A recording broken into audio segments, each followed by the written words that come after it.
اعتقد ان الاهلي هينتفض في الماتش الثالث وينفض عنه غبار الهزيمه اللي حصلت في بالميراس، وان شاء الله على الاقل يبقى لنا 3 بونت يعني، ويبقى فينا فوز في كاس العالم. التاهل بقى من عدم التاهل ده بيد ربنا سبحانه مين وتعالى. خايب ظنك من لاعبي الاهلي في البطوله دي؟ لا كتير، بس اولهم طبعا واخرهم بالنسبه لي الناشئ اللي عنده 140 سنه ده محمد هاني. طبعا السوشيال ميديا ساهمت بدور كبير جدا في مساله التحفيل والتوابل والسبايسز اللي على الكوره. يعني انا ما عنديش مشكله ان انت تبقى مشجع نادي تاني فما تبقاش مهتم وفريقك ما بيلعبش، فلا تحزن ولا تخسر ولا ليك دعوه، واستنى لما فريقك يشارك في اي بطوله. لكن انا تحفظي بس على اللي بيشمتوا فكره ان انا فريقي ما بيلعبش يكسب يخسر، فانا افرح في خساره فريق مصري في محفل دولي زي ده.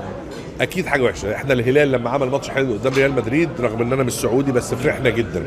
الترجي امبارح كسب ماتش مع لوس انجلوس الامريكي، فرحنا جدا. وانا بشجع الترجي او بشجع الهلال؟ لا، انا بشجع الاهلي. لكن اي فرقه عربيه بتنتمي لي باي شكل افريقي او عربي او مصري لازم ابقى يعني على الاقل متعاطف معها، حتى لو مش متعاطف او مش مهتم، لكن ما اشمتش في خسارتها. هو ده بس تحفظي، لكن انا عارف ان دي احوال الكوره وعلينا ان احنا نتحملها. توقعاتك للمباراه